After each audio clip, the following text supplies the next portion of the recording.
Hola a todos. Soy Rogelio. Esta es la historia de cómo mi esposa de 22 años me engañó y terminó arruinada por el mismo acuerdo prenupcial que sus padres me obligaron a firmar. Uso una cuenta desechable porque mis hijos navegan por internet y no quiero que encuentren esto tan fácilmente. Pero necesito contarlo. Necesito sacarlo de mi sistema. Para entender el final, tenemos que volver al principio. Imaginen esto, hace 22 años. Yo tenía 28, era un hombre joven, lleno de energía, pero con los bolsillos bastante vacíos. Estaba saliendo con esta chica, Lorena, desde hacía 2 años. Estaba perdidamente enamorado, de esa manera estúpida y ciega que te hace ignorar todas las banderas rojas. Yo me sentía el rey del mundo porque acababan de promoverme a coordinador de logística en una planta de manufactura. Ganaba un sueldo decente, nada del otro mundo, pero me permitía pagar mis cuentas. Conducía un Honda Civic de cuarta mano que sonaba como una cortadora de césped asmática cada vez que subía una colina y vivía en un apartamento tipo estudio donde la cama salía de la pared. Pero era feliz. Tenía ambición. Los padres de Lorena eran el extremo opuesto del espectro. Eran gente de otro mundo. Su padre, don Ignacio, era un pez gordo de las finanzas, uno de esos tipos que usan gafas que cuestan más que mi alquiler mensual y que hablan de mercados emergentes mientras se limpian la boca con servilletas de seda. Su madre, doña Beatriz, conducía un Mercedes nuevo que cambiaba cada 3 años por seguridad, según ella, aunque yo creo que era porque no soportaba que el modelo pasara de moda. Vivían en uno de esos barrios exclusivos donde cada casa parece diseñada por el mismo arquitecto obsesionado con las columnas romanas y las entradas circulares para autos. La primera vez que fui a conocerlos, recuerdo que aparqué mi Honda 2 calles más abajo porque me daba vergüenza que goteara aceite en su entrada de adoquines inmaculados. Llegué a la puerta con mis mejores pantalones caqui y una camisa de botones que compré en oferta en una tienda departamental. Me sentí elegante hasta que don Ignacio abrió la puerta. Me dio un apretón de manos que se sintió más como una evaluación de ganado que como un saludo. Así que tú eres el muchacho de operaciones, dijo, mirándome por encima de sus gafas. Lo dijo con un tono que sugería que yo trabajaba limpiando carbón en una mina con mis propias manos. Coordinador de logística, señor, corregí, tratando de mantener la compostura. Gestiono la cadena de suministro para toda la región. Logística. Mover cajas de un lado a otro. Interesante. La cena fue toda una producción teatral. Había copas de cristal para el agua, copas diferentes para el vino tinto y otras para el blanco.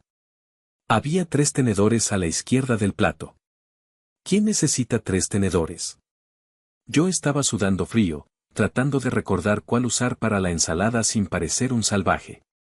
Doña Beatriz, con su collar de perlas que probablemente valía más que la educación universitaria de mis futuros hijos, me interrogó durante el segundo plato. Y dinos, Rogelio, ¿cuál es tu plan a 5 años? ¿Cómo está estructurado tu portafolio de inversiones? Casi me atraganto con el filete. Señora, mi portafolio de inversiones consistía en poner $20 en una cuenta de ahorros cada quincena y rezar para que mi coche no decidiera morir en medio de la autopista. Pero, por supuesto, no dije eso. Balbuceé algo sobre crecimiento profesional y ahorro conservador. Ellos intercambiaron miradas. Esas miradas que dicen pobre diablo sin pronunciar una palabra. Lorena, mi novia, solo sonreía nerviosamente y comía en silencio, sin defenderme. Debería haberlo visto venir, pero el amor te pone unas gafas de color rosa muy gruesas. Sin embargo, lo verdaderamente interesante sucedió unos 6 meses antes de la boda. Ya le había propuesto matrimonio. El anillo lo financié a 18 meses sin intereses porque, aunque estaba enamorado, no era idiota y sabía sumar. Sus padres nos invitaron a su casa un domingo por la tarde para una conversación importante. Llegué pensando que íbamos a hablar sobre el salón de bodas o sobre si querían pollo o pescado en el menú. O tal vez, en mis sueños más locos, pensaba que don Ignacio iba a ofrecerme algún consejo paternal o, quién sabe, un regalo de bodas anticipado. Qué equivocado estaba. Cuando entramos al estudio de don Ignacio, una habitación que olía a caoba vieja y dinero antiguo, no había catálogos de bodas. Había un hombre sentado allí. Un hombre con un traje gris impecable y una cara que parecía no haber sonreído desde 1990. Rogelio, Lorena, siéntense, dijo don Ignacio, señalando las sillas de cuero frente a su enorme escritorio. Él se sentó detrás, como un juez. Este es el licenciado Sandoval, presentó don Ignacio. Nuestro asesor legal de confianza. El abogado asintió levemente, como si le cobraran por mover el cuello. Sobre el escritorio no había flores ni revistas. Había una carpeta. No un folder de cartón, no unos papeles sueltos.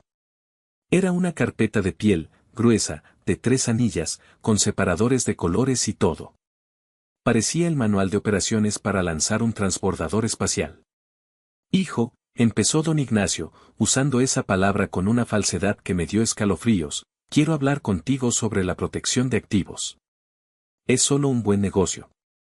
Nada personal. Simplemente protege a todos los involucrados. El abogado deslizó la carpeta hacia mí a través del escritorio pulido. El sonido del cuero rozando la madera resonó en el silencio de la habitación. Esto es un acuerdo prenupcial estándar, dijo el licenciado Sandoval con una voz monótona. Diseñado para garantizar la seguridad patrimonial de la familia de Lorena. Abrí la carpeta. Acuerdo prenupcial estaba escrito en letras doradas en la primera página. Empecé a hojearlo. Era como leer instrucciones de estéreo escritas por alguien que odia la diversión. Había pestañas de colores. Pestaña azul, propiedad separada. Todo lo que Lorena tenía, que era mucho, gracias a papá, seguía siendo suyo. Todo lo que ella heredara, suyo. Los rendimientos de sus inversiones, suyos. Pestaña roja, renuncia a la manutención. Esto decía que, en caso de divorcio, ninguna de las partes tenía derecho a pedir pensión alimenticia al otro, a menos que hubiera circunstancias extremas de discapacidad. Hasta ahí, todo me parecía agresivo, pero comprensible. Ellos eran ricos, yo no. Querían asegurarse de que yo no fuera un cazafortunas. Me dolía el orgullo, pero lo entendía. Pero luego llegué a la pestaña naranja. La cláusula de infidelidad. ¿Qué es esto? Pregunté, señalando la página llena de texto denso. El abogado se ajustó las gafas. Es una cláusula de moralidad específica. Es bastante simple, señor Rogelio. Si el matrimonio se disuelve debido a una infidelidad probada por una de las partes, hizo una pausa dramática. La parte culpable pierde cualquier derecho a la distribución equitativa de los bienes adquiridos durante el matrimonio que no sean estrictamente suyos por ley. Y, lo más importante, la parte infiel será responsable de cubrir el 100% de los honorarios legales de ambas partes derivados del proceso de divorcio. Levanté la vista. ¿Los honorarios legales de ambos? Correcto, dijo don Ignacio, cruzando los dedos sobre su estómago. Los divorcios son caros, Rogelio. Si alguien rompe el contrato sagrado del matrimonio por un desliz, esa persona debe pagar por el desorden que crea. Doña Beatriz, que había estado sentada en un sofá en la esquina, bebiendo té, habló por primera vez. Bueno, Rogelio, si nadie planea engañar a nadie, no debería importar lo que dice esa página, ¿verdad? Me lanzó una sonrisa que podría haber congelado el infierno. A menos que tengas dudas sobre tu fidelidad. Me quedé allí sentado, sintiendo como la sangre me subía a la cara. ¿Me estaban llamando infiel preventivo? ¿Me estaban tratando como a un criminal en potencia antes de siquiera decir acepto? Miré a Lorena.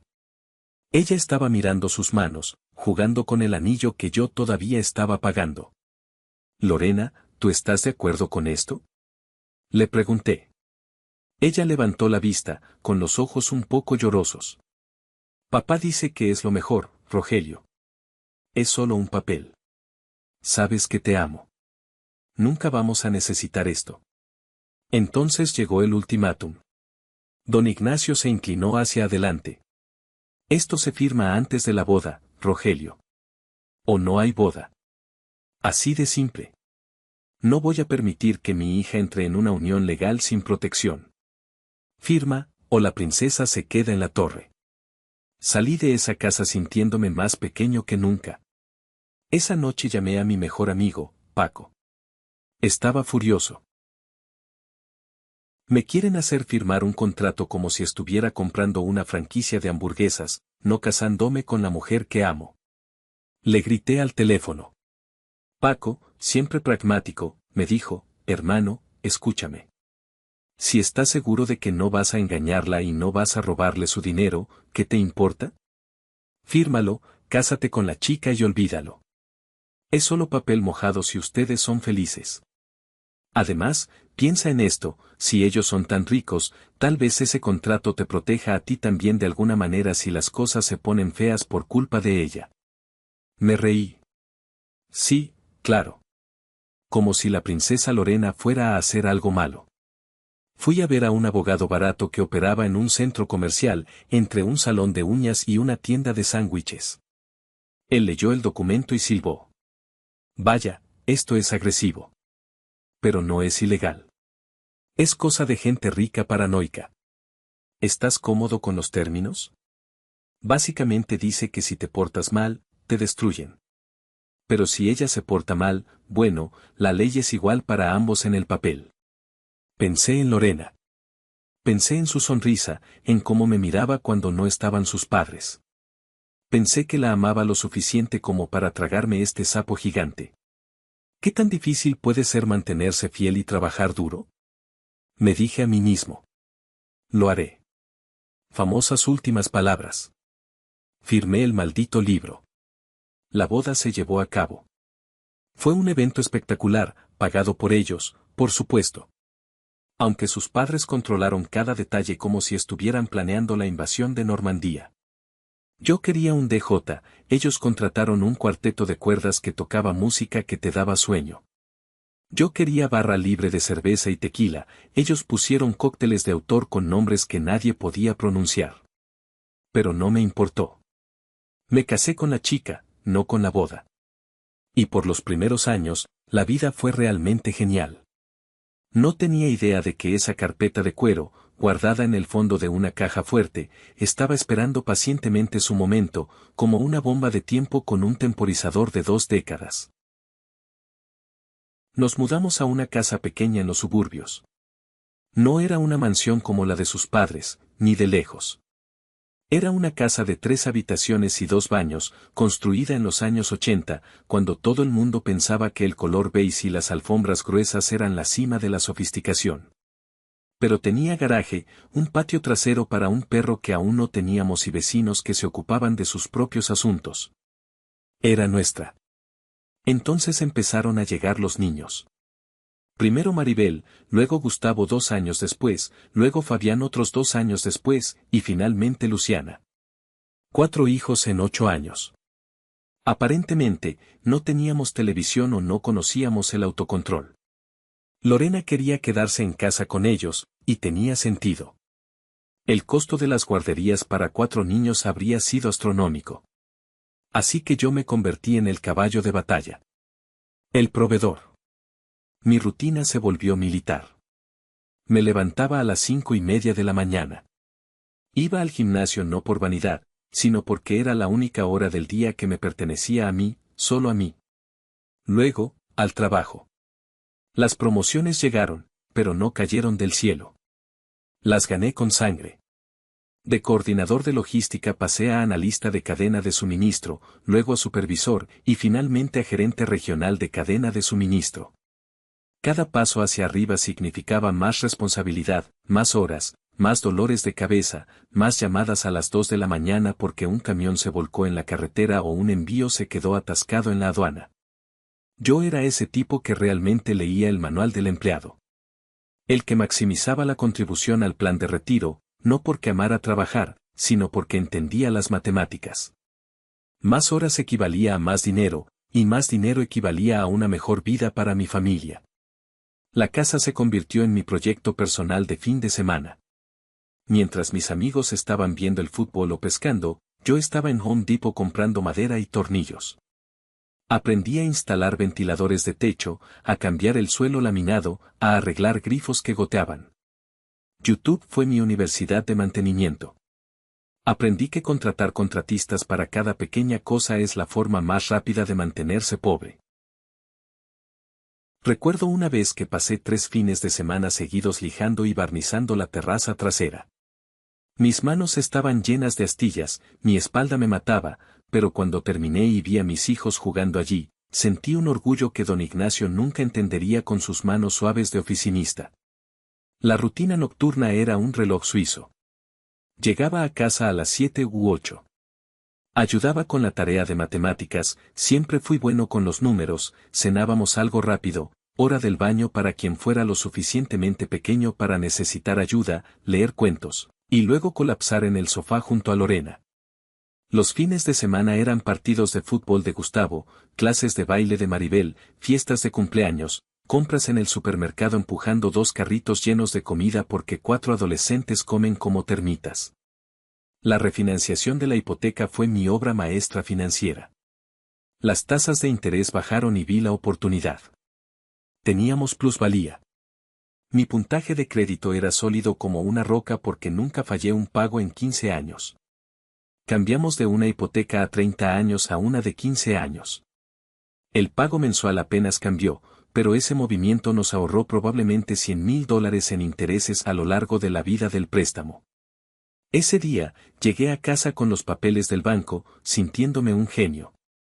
Lorena me dio un beso en la mejilla y dijo, «Qué bien, cariño», y volvió a mirar su revista. No creo que entendiera realmente lo que acababa de hacer por nuestro futuro, pero estaba bien. Yo lo sabía. Sus padres eran tolerables durante esta fase. Nos visitaban en Navidad y cumpleaños. Traían regalos caros que los niños no necesitaban, consolas de videojuegos, ropa de marca, y hacían comentarios sobre nuestro vecindario siendo encantador en ese tono que significaba todo menos eso. «Oh, mira qué pintoresco», decía doña Beatriz mirando mi jardín. «Es tan compacto». Don Ignacio a veces me preguntaba por mi trabajo, pero siempre con un aire de condescendencia. «¿Sigues moviendo cajas, Rogelio?» «Sigo optimizando el flujo de mercancías internacionales, Ignacio», respondía yo, apretando los dientes. El acuerdo prenupcial se convirtió en una especie de broma familiar extraña. «Gracias a Dios que firmaron eso», decía doña Beatriz después de unas copas de vino. «Mantiene todo simple. Nunca se sabe en estos días». Yo solo sonreía y cambiaba de tema. Lorena era buena madre, le daré crédito. Dirigía la casa como una operación militar en el aspecto social. Conocía a todos los maestros, a todos los padres de los amigos, cada conflicto de horario con 3 meses de antelación. Yo manejaba el dinero, el mantenimiento y la planificación a largo plazo. Ella manejaba la logística diaria y la carga emocional. Funcionaba. Éramos un equipo. O eso creía yo. Pagamos la casa hace 3 años. 12 años antes del cronograma original de 30 años. Cada bono, cada reembolso de impuestos, cada dólar extra que sobraba, lo lanzaba contra la hipoteca como si le debiera dinero a la mafia. El día que envié el último pago, sentí un peso desaparecer de mis hombros que no sabía que cargaba. La casa era nuestra. Nadie podía quitárnosla. Pensé que lo habíamos logrado. Pensé que habíamos ganado el juego. Teníamos una casa pagada, ahorros en el banco, hijos sanos. Problemas normales, soluciones normales. Entonces, el dinero de sus padres empezó a desaparecer, y todo se fue al diablo. Alrededor del año 18 de nuestro matrimonio, empecé a notar cambios en don Ignacio y doña Beatriz. Sutiles al principio. Dejaron de hablar de sus vacaciones en Europa o del nuevo coche. Luego, don Ignacio empezó a hacerme preguntas extrañas. «Rogelio, ¿qué opinas del oro como cobertura contra la inflación?», me preguntó una vez en una barbacoa. «¿Cómo ves el mercado de bonos del tesoro?». Al principio pensé que me estaba probando, como siempre. Pero había algo en sus ojos. Miedo. Resultó que jugar al rico es más fácil cuando realmente tienes dinero. Resultó que don Ignacio había apostado fuerte. Muy fuerte. Se había metido de lleno en un esquema de inversión que sonaba demasiado bueno para ser verdad, porque lo era. Algo sobre criptomonedas, bienes raíces virtuales y mercados emergentes garantizados. Un esquema Ponzi glorificado con un nombre elegante. Cuando la burbuja estalló, se llevó la mayoría de sus activos líquidos. Luego vinieron las demandas. Múltiples demandas. Don Ignacio estaba en ambos lados de algunas batallas legales desagradables. Demandando a los tipos que le vendieron las malas inversiones, mientras era demandado por otros inversores a los que él había arrastrado al esquema pensando que era un genio. Los honorarios legales se comieron lo que las malas inversiones no habían destruido. Estos no eran abogados de centro comercial que cobraban $300 por revisar un documento. Eran firmas de élite que facturaban $800 la hora solo para discutir quién era responsable de qué. Mis suegros estaban sangrando dinero peleando por dinero que ya habían perdido. Lorena se lo tomó muy mal. Ella había crecido pensando que sus padres eran financieramente a prueba de balas. Eran su red de seguridad, su identidad. Y ahora, estaban vendiendo la mansión. Vendieron el Mercedes. Se mudaron a una casa alquilada que era más pequeña que la nuestra. No era exactamente una tragedia griega, todavía tenían comida y techo, pero para alguien que nunca había visto a sus padres preocuparse por el precio de la leche, fue como ver a Superman ser golpeado por un matón callejero. La psicología de Lorena comenzó a fracturarse. Ella siempre se había sentido superior a mí, en el fondo. Yo era el chico trabajador, el proveedor confiable, pero ella era la princesa que se había dignado a casarse con el plebeyo.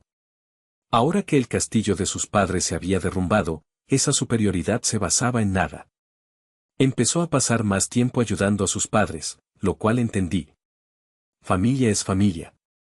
Pero eso significaba sentarse en su casa alquilada, escucharlos quejarse de los abogados y recordar los viejos tiempos cuando viajaban en primera clase.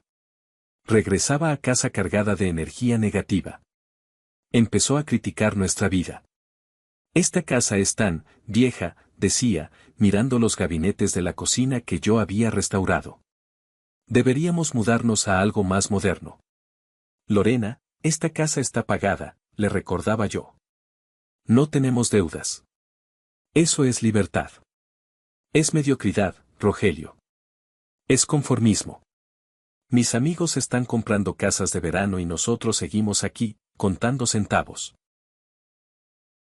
Tus padres perdieron todo por no contar centavos y por querer más de lo que podían manejar, le solté una vez, harto.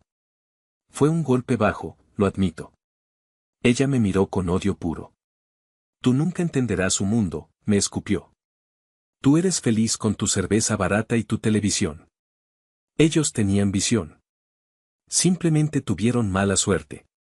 Esa fue la primera grieta real. No una grieta de olvidaste sacar la basura, sino una grieta estructural en los cimientos de nuestro matrimonio. Ella despreciaba la estabilidad que yo le había dado porque le recordaba que ya no era rica por derecho de nacimiento. A medida que sus padres se volvían más dependientes y patéticos, pidiéndome prestado dinero temporalmente, que sabía que nunca vería de vuelta, Lorena se volvía más distante. Yo les presté dinero.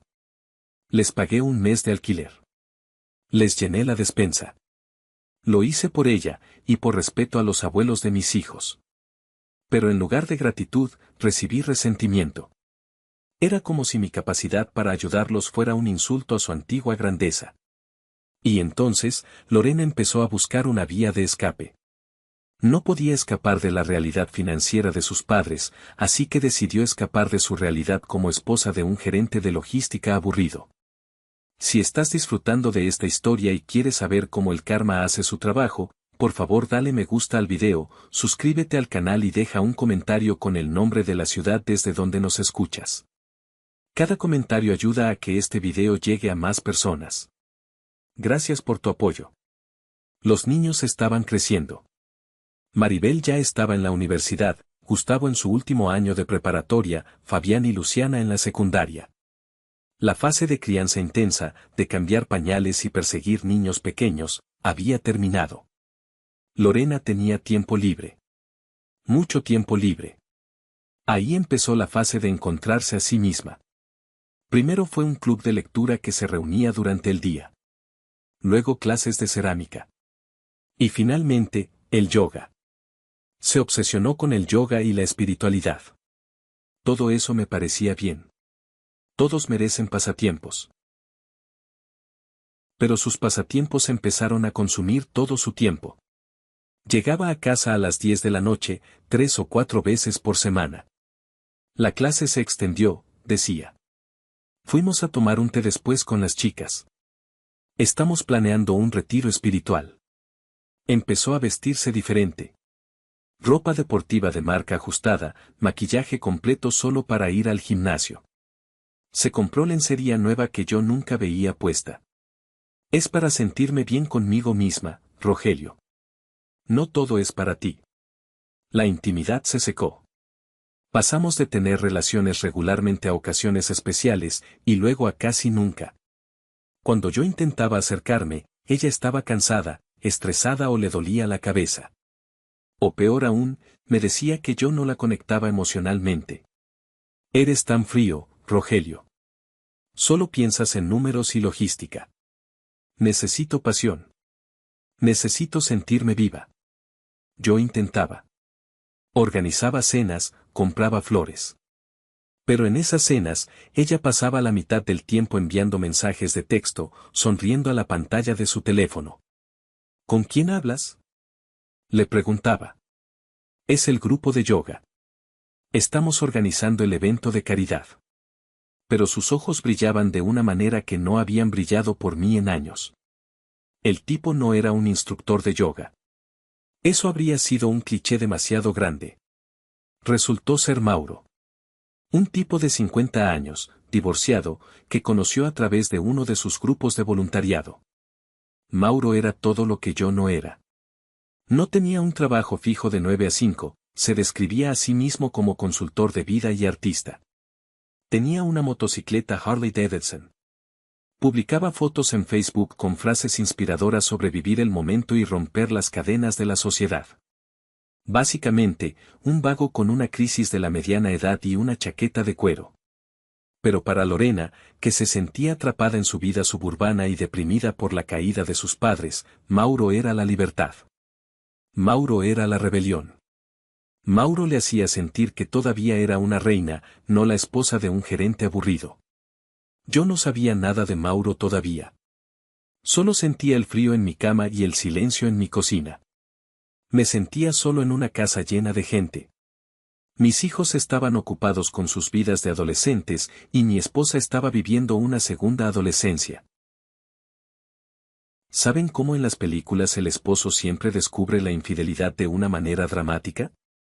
Encontrándolos en la cama o viendo una marca de lápiz labial en el cuello. Bueno, la vida real es más aburrida y tecnológica. Descubrí todo porque su teléfono vibró en la encimera de la cocina mientras ella estaba arriba duchándose para otra de sus noches de yoga. Estaba lavando los platos. La pantalla se iluminó. Solo fue una notificación previa. Un mensaje de WhatsApp. El nombre en la pantalla decía paz interior. Un nombre extraño para un contacto, pensé. Pero el mensaje no era sobre chakras. Decía, te extraño. La cama se siente vacía sin tu olor. ¿Vienes hoy? Me quedé helado. Con el plato goteando agua en mi mano. La cama se siente vacía. Eso no es algo que te dice tu instructor de yoga. No subí a confrontarla. No grité. No tiré el teléfono contra la pared. Hice lo que cualquier buen gerente de operaciones haría ante una crisis, respiré hondo y entré en modo de gestión de desastres. Dejé el teléfono donde estaba. Cuando ella bajó, oliendo a perfume caro, le di un beso en la mejilla y le dije, que te diviertas en yoga. Ella sonrió, esa sonrisa falsa que ahora reconocía, y se fue. Tan pronto como su coche salió de la entrada, fui a mi computadora. Tenemos un plan familiar de telefonía. Yo pago las facturas. Tengo acceso a los registros de uso. Entré al portal de la compañía telefónica. 3 meses de registros pintaron una imagen muy clara. Cientos de mensajes de texto y llamadas a un número específico. La mayoría durante mis horas de trabajo o en esas noches de yoga. El número correspondía a un tal Mauro Fuentes. Luego revisé los extractos de las tarjetas de crédito. Es increíble lo que uno pasa por alto cuando confía ciegamente. Almuerzos en restaurantes italianos caros al otro lado de la ciudad. Cargos en hoteles boutique en el centro. Compras en tiendas de regalos de hoteles. Pero la verdadera mina de oro fue el iPad de la familia. Ella lo usaba para leer libros, pero estaba sincronizado con su iPhone. Y, por alguna razón divina o descuido tecnológico, no había desactivado la sincronización de fotos o la ubicación en buscar mi iPhone. Abrí la aplicación de mapas. Su punto azul no estaba en el estudio de yoga Luz y Vida. Estaba en un complejo de apartamentos en el distrito bohemio de la ciudad. A 20 kilómetros de donde se suponía que debía estar. Me senté en mi oficina en casa y empecé a documentar. Creé una hoja de cálculo de Excel. Fechas, horas, ubicaciones, gastos. Crucé los datos de las llamadas con los cargos de la tarjeta y la ubicación del GPS. Construí una línea de tiempo que habría hecho llorar de orgullo a un fiscal. Martes y jueves, yoga igual a apartamento de Mauro. Lunes, club de lectura igual a hotel en el centro. Viernes, noche de chicas igual a cena y motel. Llevaba 6 meses engañándome. 6 meses de mentiras en mi cara. 6 meses de hacerme sentir culpable por no ser suficiente mientras ella se acostaba con un tipo que probablemente no tenía ni fondo de pensiones. Entonces recordé. Bajé al sótano, donde guardábamos las cosas viejas. Abrí la caja fuerte ignífuga que estaba escondida detrás de unas cajas de decoraciones navideñas. Saqué el polvo y encontré la carpeta de cuero. Esa maldita carpeta que don Ignacio me había hecho firmar hace 22 años. La abrí. Las pestañas de colores seguían ahí, un poco descoloridas por el tiempo. Fui directo a la pestaña naranja. Cláusula de infidelidad. La leí de nuevo. Si se prueba por preponderancia de la evidencia, la parte infiel pierde derechos sobre los bienes gananciales, la parte infiel cubre el 100% de los honorarios legales. Una sonrisa fría se formó en mi rostro. No una sonrisa de felicidad, sino la sonrisa de un hombre que acaba de encontrar una ametralladora en medio de una pelea a cuchillo. Sus padres, en su arrogancia infinita, habían redactado su propia sentencia de muerte financiera. Habían creado este documento para proteger su riqueza de mí, el pobre plebeyo. Pero ahora que ellos no tenían riqueza y su hija era la que había roto el contrato, el arma apuntaba directamente hacia ella.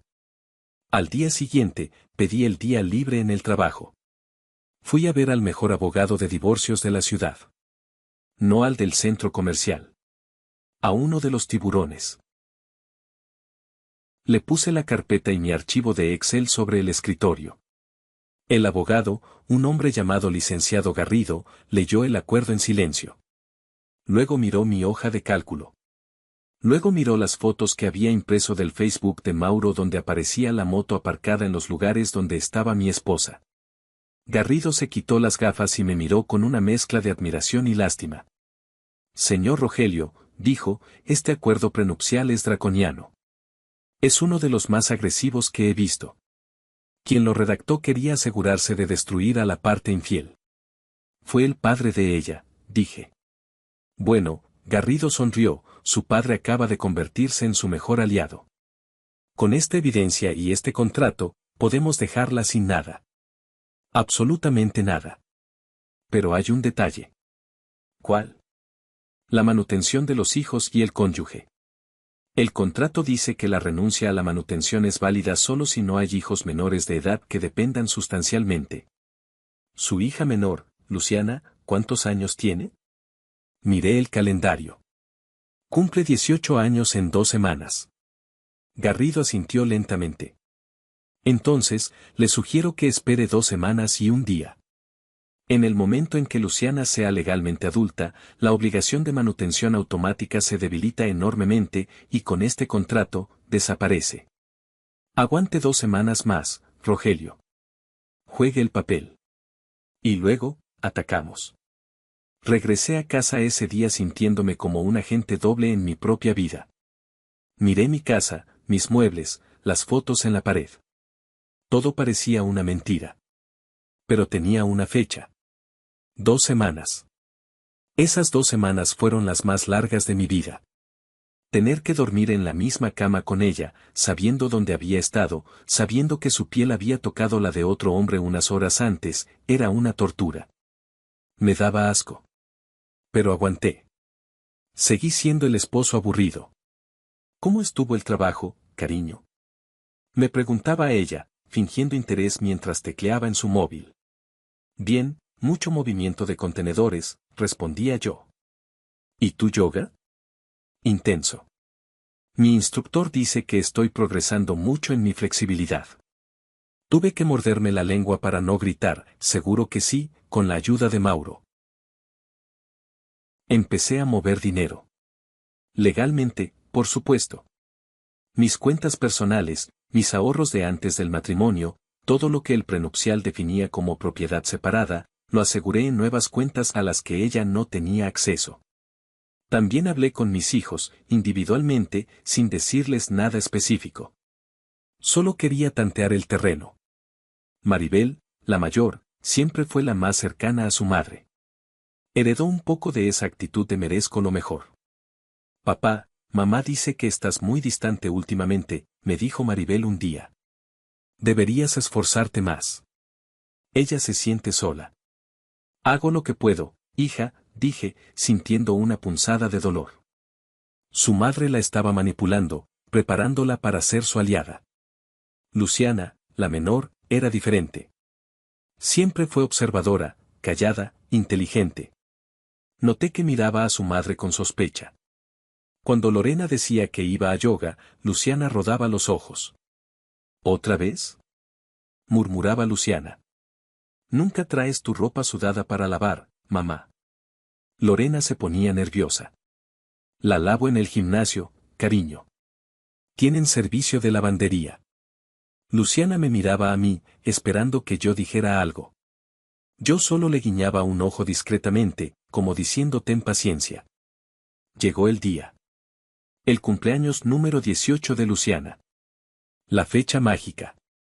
Lorena organizó una cena en un restaurante italiano bonito. Invitó a sus padres, por supuesto. Don Ignacio y doña Beatriz llegaron en un Uber, vestidos con su mejor ropa vieja, tratando de mantener la dignidad a pesar de que sabía que debían 2 meses de alquiler. La cena fue tensa. Yo estaba sentado en la cabecera, con la carpeta de evidencias en mi maletín, debajo de la mesa, rozando mi pierna. Lorena estaba en modo madre del año. Pedía vino, reía demasiado fuerte, hacía brindis constantes. Por mi bebé, Luciana, dijo Lorena, levantando su copa. 18 años. Ya eres una mujer. Estoy tan orgullosa de la familia que hemos construido. De cómo nos mantenemos unidos a pesar de las dificultades. Miró a sus padres con lástima teatral, y luego a mí con una especie de desdén disfrazado de cariño. La familia es lo más importante, continuó. El amor y la lealtad son lo que nos define. Sentí que iba a vomitar. La hipocresía era tan espesa que se podía cortar con el cuchillo de la mantequilla. Maribel aplaudió. Bravo, mamá.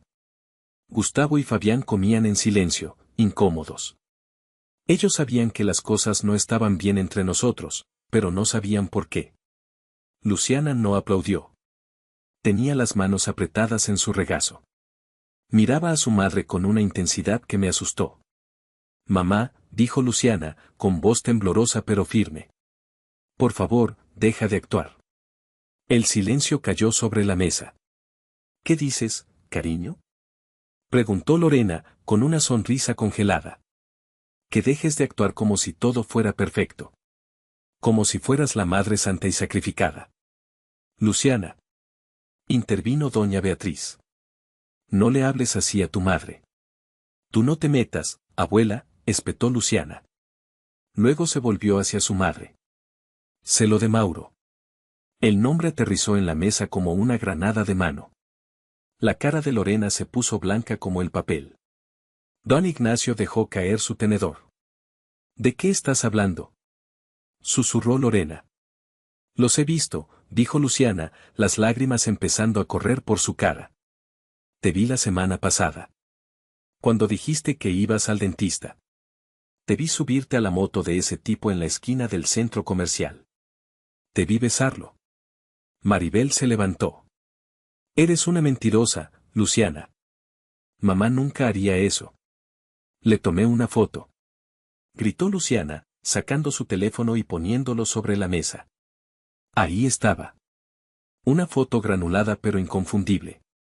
Lorena, con su ropa de gimnasio, besando apasionadamente a un tipo con chaqueta de cuero y cola de caballo. Todos miraron la foto. Gustavo y Fabián miraron a su madre con horror. Don Ignacio parecía que le iba a dar un infarto. Lorena intentó hablar. No es lo que parece. Es un amigo, me estaba consolando, basta, dije yo. Mi voz sonó tranquila, pero resonó en todo el restaurante. Me levanté lentamente. Saqué el maletín de debajo de la mesa. Lo puse sobre el mantel blanco, apartando el centro de mesa. Gracias, Luciana, por tu valentía, le dije a mi hija. Pero no necesitas esa foto. Yo tengo esto. Abrí el maletín y saqué la carpeta gruesa que había preparado con mi abogado. Y encima de ella, puse la vieja carpeta de cuero con el acuerdo prenupcial. Miré a don Ignacio y doña Beatriz. ¿Recuerdan esto?, les pregunté, golpeando suavemente la cubierta de cuero. Hace 22 años, en su estudio, me dijeron que esto era solo negocios. Que era para proteger a la familia. Don Ignacio tragó saliva. Sus ojos iban de la carpeta a mi cara. Bueno, continué, resulta que tenían razón. Es un documento excelente. Especialmente la página 14, pestaña naranja. La cláusula de infidelidad. Abrí la carpeta nueva y empecé a sacar las hojas de cálculo, las fotos del investigador, los registros de llamadas. Fui pasándolas una por una alrededor de la mesa como si estuviera repartiendo cartas en un juego de póker. Aquí están las estancias en el Hotel Riz, pagadas con la tarjeta conjunta. Aquí están los registros de ubicación en el apartamento del señor Mauro Fuentes. Aquí están los mensajes de texto explícitos. Lorena estaba llorando ahora, con la cara entre las manos. Rogelio, por favor, aquí no. ¿Los niños? ¿Los niños? Me reí sin humor. Acabas de usar el cumpleaños de tu hija para dar un discurso sobre la lealtad mientras te acuestas con un motociclista. No tienes derecho a hablar de los niños. Me dirigí a mis suegros. Su hija ha violado el contrato que ustedes diseñaron. Según sus términos, ella renuncia a cualquier reclamo sobre mis bienes, mis ahorros y mi pensión. Y, mi parte favorita, ella es responsable de todos los costos legales. Doña Beatriz empezó a sollozar. Rogelio, ten piedad. No tenemos dinero. Estamos arruinados. Si haces esto, la dejarás en la calle. Ustedes no tuvieron piedad cuando me humillaron por mi ropa barata, dije fríamente. No tuvieron piedad cuando me hicieron firmar esto bajo amenaza de cancelar la boda. Esto es un contrato. Y como dijo don Ignacio, es solo un buen negocio. Recogí mis cosas. Lorena, quiero que te vayas de la casa esta noche. Puedes irte con tus padres o con Mauro. Me da igual. Pero no quiero verte cuando regrese. Mis abogados se pondrán en contacto contigo mañana a primera hora. Miré a mis hijos. Cualquiera de ustedes que quiera venir a casa conmigo es bienvenido. Quien quiera quedarse con su madre, también es libre de hacerlo. Gustavo, Fabián y Luciana se levantaron inmediatamente y se pusieron a mi lado. Maribel dudó un momento, miró a su madre destrozada, y luego, con la cabeza baja, también se levantó y caminó hacia mí. Salimos del restaurante dejando a Lorena y a sus padres sentados entre los restos de la cena y las ruinas de sus vidas. El proceso de divorcio fue brutal, pero rápido. Lorena intentó pelear al principio. Contrató a un abogado que le prometió que podía anular el prenupcial alegando que fue firmado bajo coacción o que las circunstancias habían cambiado demasiado. Pero mi abogado, el licenciado Garrido, era un maestro. En la audiencia preliminar, el juez, una mujer severa con poca paciencia para las tonterías, revisó el documento. Señora, le dijo el juez a Lorena, este documento está notariado, firmado con asesoría legal presente en ambas partes, y es extremadamente claro. Su padre, que en ese momento era un experto financiero, supervisó su creación. No puede alegar ignorancia. Luego vinieron las pruebas de infidelidad. No hubo forma de negarlo. Mauro fue citado a declarar. El tipo apareció en la corte con un traje que le quedaba mal, claramente aterrorizado. Bajo juramento, admitió todo. Admitió que sabía que ella estaba casada. Admitió que ella pagaba por la mayoría de sus salidas. Fue patético. Lorena tuvo que escuchar cómo su amante la describía básicamente como una fuente de dinero y diversión fácil. La sentencia fue devastadora para ella. El juez hizo cumplir el prenupcial al pie de la letra. Manutención, 0. Luciana ya tenía 18 años y 2 meses. No había obligación de manutención infantil. Y la manutención conyugal, pensión para la esposa, fue denegada debido a la cláusula de infidelidad y a la duración del engaño. La casa estaba a mi nombre y al de ella, pero yo había pagado el 100% de la hipoteca, los impuestos y las mejoras con mis ingresos. El juez dictaminó que, debido a la violación del contrato, mi contribución financiera pesaba más. Se ordenó la venta de la casa o que yo comprara su parte. Pero aquí viene el truco, se le descontaron todos los gastos que ella había hecho indebidamente con fondos conyugales para su aventura, hoteles, cenas, regalos a Mauro. Costos legales, esta fue la estocada final. El juez ordenó que Lorena pagara mis honorarios legales, que ascendían a unos $15,000, más los suyos propios, que eran otros $30,000. En resumen, después de deducir los gastos de la aventura y los costos legales de su parte de la equidad de la casa, Lorena salió del matrimonio con prácticamente nada. Tal vez unos $5,000 en efectivo y su coche usado.